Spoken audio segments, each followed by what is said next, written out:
আমি যদি বলি হাত তোলেন, হিন্দু ধর্মের কারা কারা এসেছেন, কত শত কত হাজার যে হাত উঠবে, আপনি অবাক হয়ে যাবেন। আমরা যে সুখে আছি, শান্তিতে আছি, এটা অনেকের ভালো লাগে না, ঠিক কিনা বলেন? আমাদের দেশে হিন্দু মুসলিম দাঙ্গা আছে, আমরা ভাই ভাই। আমাদের বাংলাদেশে সাম্প্রদায়িক সম্প্রীতি আছে না নাই?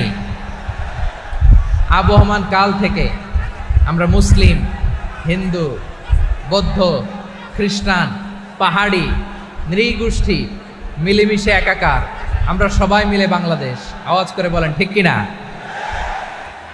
আমাদের পারস্পরিক সম্প্রীতি, ভালোবাসা, সৌহার্দ্যপূর্ণ আচরণ, বোঝাপড়া, এটা বেশ মজবুত, বেশ মজবুত। তবে মাঝে মাঝে আমাদের এই সম্প্রীতির ভেতরে অনেকে ফাটল ধরাতে চায়। আমরা যে সুখে আছি, শান্তিতে আছি, এটা অনেকের ভালো লাগে না, ঠিক কিনা বলেন? আমাদের মধ্যে সাম্প্রদায়িক সম্প্রীতি, সৌহার্দ্যপূর্ণ আচরণ, ভালোবাসা, এটা আবহমান কাল ধরে আছে। তার প্রমাণ, আমরা তাফসিরুল মাহফিলের আয়োজন করলে আমাদের হিন্দু ভাইরা ডিস্টার্ব করে না, ঠিক কিনা? এবং আমি যদি বলি হাত তোলেন, হিন্দু ধর্মের কারা কারা এসেছেন, কত শত কত হাজার যে হাত উঠবে, আপনি অবাক হয়ে যাবেন। আমি চাচ্ছি না হাত উঠাতে। খুলনাতে সর্বশেষ যে আমি প্রোগ্রাম করে গেলাম, সেখানে কয়েকশো হিন্দু ভাই আসছে আমাদের আলোচনা শুনতে, আলহামদুলিল্লাহ। অনেক বৌদ্ধরা আসে, অনেক খ্রিস্টানরা আসে। এবার সফরেও অনেক হিন্দু ভাইরা আমার সাথে দেখা করেছে। তারা বলেছে, হুজুর, আমরা আপনার আলোচনা শুনি, আলহামদুলিল্লাহ বলেন। So it's our responsibility to present our religion to our non-Muslim brothers and sisters.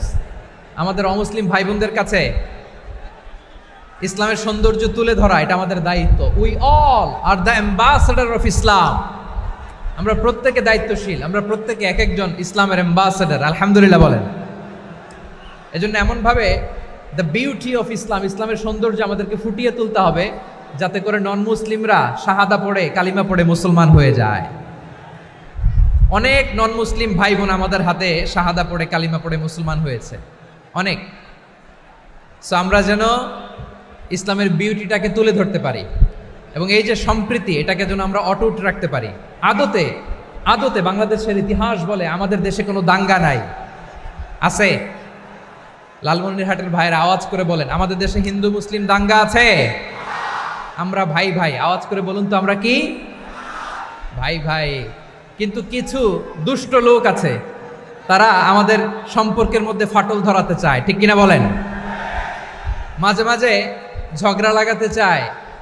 দেখবেন পত্রপত্রিকায় দেখা যায় বিভিন্ন ধর্মীয় উপাসনালয়গুলোতে হামলা চালানো হয়। এগুলো রাজনৈতিক উদ্দেশ্য প্রণোদিত, এগুলোর সাথে ইসলামের কোনো সম্পর্ক নাই। এজন্য এই দুর্বৃত্তদের ব্যাপারে আমাদের সাবধান থাকতে হবে। আমরা সবসময় যেমনি ঐক্যবদ্ধ, ইউনাইটেড, আমরা যদি এরকম ইউনাইটেড থাকি, এই সমস্ত দুর্বৃত্তদের কালো হাত ভেঙে দিতে আমাদের 1 ঘন্টাও লাগবে না। চিল্লায় বলো ঠিক কিনা? আমরা সংঘবদ্ধ থাকবো। এই যে আমাদের পিসফুল কোএক্সিস্টেন্স, শান্তিপূর্ণ সহাবস্থান। হিন্দুরা পূজা করে, যেদিন হিন্দুদের পূজা অনুষ্ঠান, আমরা ওই দিন তাফসির মাহফিল করি না, ঠিক কিনা বলেন? যেদিন আমাদের তাফসিরুল কোরআনের প্রোগ্রাম, ওই দিন আমাদের হিন্দু ভাইরা ডিস্টার্ব করে না, সুবহানাল্লাহ। হিন্দুদের পূজা অনুষ্ঠানে মাদ্রাসার ছাত্র যে পাহারা দেয়, গোটা বিশ্বে এরকম দৃষ্টান্ত, নজির বিরল, ঠিক কিনা বলেন? আইন শৃঙ্খলা বাহিনীর পাশাপাশি মাদ্রাসার ছাত্ররা যে সেখানে পাহারা দেয়, গোটা পৃথিবীতে এই দৃষ্টান্ত আপনি পাবেন। মাদ্রাসার ছাত্ররা, তারা তো কোরআনের ধারক, তারা হাদিসের ধারক, তারা কেন মন্দির পাহারা দিবে? এই সম্প্রীতিকে ধরে রাখার জন্য, এই সৌহার্দ্যকে ধরে রাখার জন্য, আমাদের পারস্পরিক ভালোবাসাকে অটুট রাখার জন্য। আওয়াজ করে বলতে হবে ঠিক কিনা? এখন বলেন, আমাদের এই ভালোবাসা অটুট থাক, আমরা চাই কি চাই না? আমরা হিন্দু মুসলিম মিলেমিশে শান্তিপূর্ণ সহাবস্থান, সাম্প্রদায়িক সম্প্রীতি। লালমনিরহাটের ভাইয়ের আওয়াজ করে বলুন, এই সাম্প্রদায়িক সম্প্রীতি আমরা চাই কি চাই না? আল্লাহ এই দেশকে তুমি বরকতময় করো, বাংলাদেশকে তুমি শান্তিময় করো। আওয়াজ করে সবাই বলেন আমিন। আল্লাহ রাব্বুল ইজ্জা ওয়াল জালাল তিনি ইরশাদ করছেন, ওয়ালা তাসুব্বুল্লাযীনা يدعون من دون الله فيسبوا الله عدوا بغير علم কাযালিকা যায়্যান্না লিকুল্লি উম্মাতিন আমালাহুম সুম্মা ইলা রাব্বিহিম মারজিউহুম ফায়ুনাব্বিউহুম বিমা কানু ইয়ামালুন। রব্বুল আলামিন বলেন, গোলাম ও আমার ইমানদার বান্দারা শোনো শোনো, ও আমার বিশ্বাসী বান্দারা শোনো শোনো, লা তাসুবুল্লাযীনা ইয়াদউনা মিন দুনিল্লাহ ফায়াসুবুল্লাহা আদওয়াম বিগাইরি ইলম। ও আমার বিশ্বাসী বান্দারা, যারা আল্লাহকে ব্যতি রেখে, আল্লাহকে বাদ দিয়ে অন্য উপাস্যকে ডাকে, দেব দেবীর পূজা করে, দেবতাদের পূজা করে, তোমরা খবরদার তাদের গালি দিও না। আওয়াজ করে বলেন, কি দিও না? আল্লাহ বলেন, ও বিশ্বাসীরা শোনো, যারা আল্লাহকে বেছে রেখে দেব দেবীর পূজা করে, অন্য উপাস্যের পূজা করে, তাদেরকে ডাকে, ওই দেবতাদেরকে তোমরা গালি দিও না।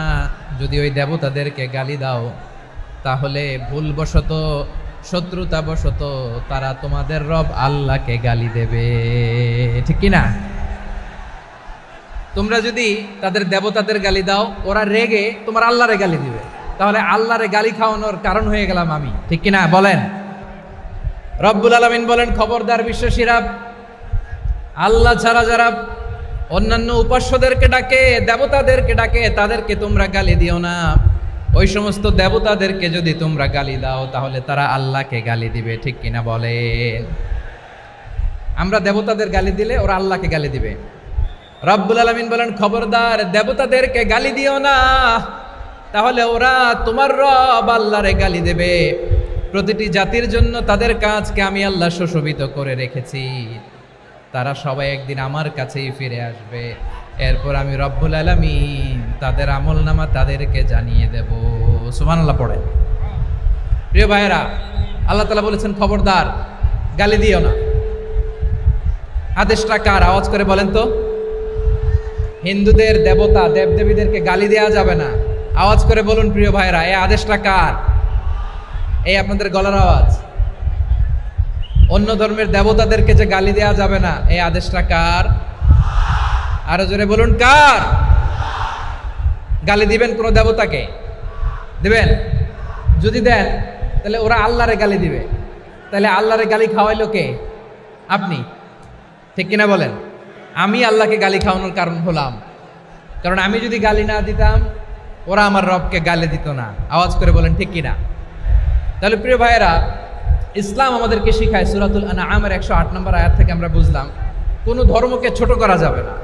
অন্য ধর্মকে ছোট করা মানে ইসলামকে ছোট করা। অন্য ধর্মের দেবতাকে গালি দেওয়া মানে আল্লাহকে গালি খাওয়ানো। আওয়াজ করে বলেন, ঠিক কিনা? খবরদার, এটা করা যাবে না। আর অন্য ধর্মের দেবতাকে যদি আপনি গালি দেন, ওরা ইসলাম থেকে দূরে সরে যাবে। যাও ইসলামের প্রতি আকৃষ্ট হয়েছিল আর কোনোদিন ইসলামের ধারে কাছে আসবে না। আওয়াজ করে বলেন, ঠিক কিনা? এজন্য কখনো কোনোদিন অন্য ধর্মের দেবতাদেরকে গালি দেওয়া যাবে না। অন্য ধর্মের কোনো দেবতাদেরকে আমরা গালি দিব না, গালি দিব না, বরং ইসলামের beauty, the beauty of Islam, ইসলামের সৌন্দর্যকে আমরা তুলে ধরব। আমরা যদি বিশ্বনবী সাল্লাল্লাহু আলাইহি ওয়াসাল্লামের জীবনের দিকে তাকাই, তাহলে আমি দেখব বিষ্ণু ইসলাম মক্কাতে কিংবা মদিনাতে অন্য ধর্মের লোকদের সাথে খুব পিসফুলি লাইফ লিড করেছেন। হোক মুশরিক, হোক খ্রিস্টান, হোক ইহুদি, বিশ্বনবী সবার সাথে মিলেমিশে ছিলেন। আলহামদুলিল্লাহ বলেন। ইসলাম হচ্ছে পিসফুল রিলিজিয়ান। অন্য ধর্মের প্রতি সহনশীলতার সবক ইসলাম আমাদেরকে দেয়। কিন্তু প্রতিটি মুসলিমের এটা মনে রাখতে হবে, আল্লাহর কাছে পছন্দনীয় গ্রহণযোগ্য ধর্ম, জীবনাদর্শ একটি, সেটা হচ্ছে ইসলাম। আওয়াজ করে বলেন, সেটা কি? এজন্য রব্বুল আলামিন বলেন, ইন্নাদ-দীনা ইনদাল্লাহিল ইসলাম, আল্লাহর কাছে মনোনীত গ্রহণযোগ্য অ্যাকসেপ্টেড ধর্ম মতাদর্শ একটা, সেটা হলো ইসলাম। ইসলাম ছাড়া অন্য কোনো ধর্ম যদি কেউ তালাশ করে, তার ওই ধর্ম আল্লাহ গ্রহণ করবে না। ومن يبتغي غير الإسلام دينا فلن يقبل منه وهو في الآخرة من الخاسرين।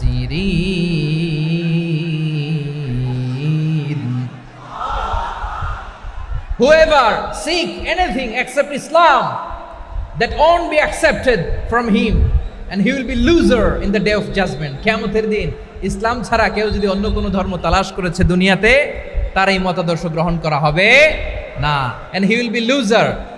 সে হবে লুজার, ক্ষতিগ্রস্ত, হাই হাই কোম্পানির ম্যানেজার। ওর আমও শেষ, সালাও শেষ। আওয়াজ করে বলেন ঠিক কি না? এজন্য ইসলাম পেয়ে আমরা খুশি না বেজার? প্রত্যেক নামাজ শেষে আমরা আল্লাহরে বলি, আল্লাহ রাদিতু বিল্লাহি রাব্বা ওয়া বিল ইসলামি দীনা ওয়া বি মুহাম্মাদিন নাবিয়ান ওয়া রাসূলা। ও আল্লাহ, তোমারে রব হিসেবে পেয়ে আমরা খুশি। ও আল্লাহ, ইসলামকে ধর্ম হিসেবে পেয়ে আমরা খুশি। বিশ্বনবীকে আমাদের রাসূল পেয়ে আমরা খুশি। ঠিক কিনা বলেন? ইসলাম ছাড়া অন্য কোনো ধর্ম আমরা গ্রহণ করব না। ঠিক কিনা বলেন? আল্লাহর কাছে অ্যাকসেপ্টেড রিলিজিয়ান একটা, সেটা ইসলাম।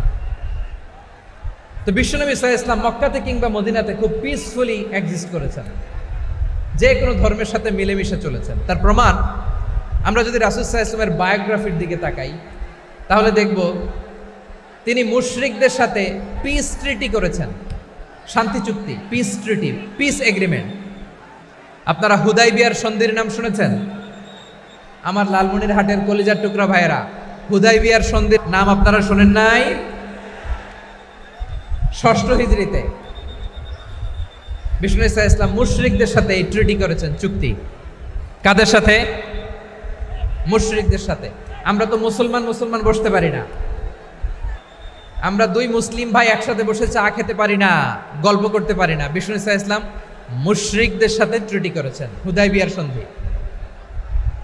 এই সন্ধির আগে মক্কা থেকে কেউ মদিনায় যেতে পারে না, মদিনা থেকে কেউ মক্কায় যেতে পারে না। কিন্তু এই সন্ধির পরে ট্রাফিক স্বাভাবিক হয়ে গেল। মক্কার লোকেরা মদিনায় আসতে পারে, মদিনার লোকেরা মক্কায় আসতে পারে। এটাকে বলে সুলহে হুদাইবিয়া, the peace agreement of Hudaibiya, শান্তি চুক্তি। আমরা পৃথিবীতে এখন অনেক শান্তি চুক্তির নাম শুনি, এগুলো সব the piece treaty of Hudaibiya থেকে কপি করা। আল্লাহু আকবার। তাহলে বিশ্বনবী সাল্লাল্লাহু আলাইহি সাল্লাম তিনি যে শান্তিপূর্ণ সহাবস্থানে বিশ্বাসী ছিলেন, শুধু তাই নয়, মক্কার পার্ট গেল, পিস এগ্রিমেন্ট করলেন, শান্তি চুক্তি। বিষ্ণু ঈসা ইসলাম মদিনায় যে কি করলেন? মদিনায় যে বিষ্ণু ঈসা ইসলাম মদিনা চার্টার করলেন, মদিনা সনদ, সাহিফাতুল মদিনা, এটার বলে মদিনা চার্টার। যে ওয়েস্টে, ইউরোপে, আমেরিকাতে তারা অনেক চার্টার করে, এই সব চার্টার মদিনা চার্টার থেকে কপি করা। আওয়াজ করে পড়েন সুবহানাল্লাহ। বিষ্ণু ঈসা ইসলাম মদিনায় গেলেন, মদিনাতে মুসলিম, মুশরিক, ইয়াহুদি, এই 3 ধর্মের লোক মিলে সব স্টেক হোল্ডার যারা আছে সবাইকে নিয়ে বিষ্ণু ঈসা ইসলাম মদিনা চার্টার করলেন, মদিনা সনদ। পড়েন সুবহানাল্লাহ। শুধু তাই নয়, মক্কাতে বিশ্বনবী পিস এগ্রিমেন্ট করলেন, শান্তি চুক্তি মুশরিকদের সাথে। মদিনাতে যে বিশ্বনবী মদিনা চার্টার করলেন, মদিনা সনদ করলেন ইহুদিদের সাথে। আবার মদিনাতে বিশ্বনবী ইহুদিদের সাথে পিস ডায়ালগ করলেন, ইন্টারফেথ ডায়ালগ করলেন, আন্তধর্মীয় সংলাপ করলেন। যে সংলাপের মূল ভিত্তি ছিল তাওহীদ। মূল ভিত্তি ছিল কি? তাওহীদ।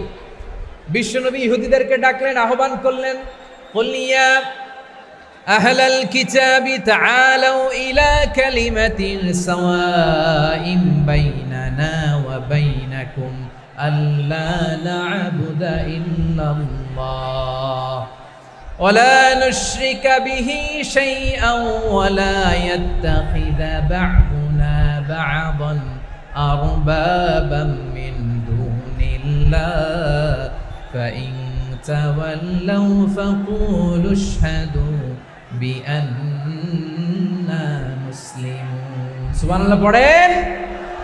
বিশ্বনবী মদিনার ইহুদিদের ডেকে বললেন, ও ইহুদিরা শোনো শোনো,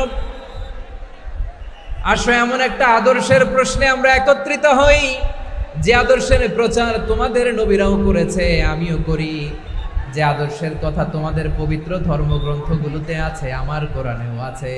সেটা হলো তাওহীদ। আমরা এক আল্লাহ ছাড়া কারো ইবাদত করব না, আল্লাহর সাথে কাউরে শরীক করব না, আল্লাহ ছাড়া কাউরে রব মানব না। পড়েন সুবহানাল্লাহ।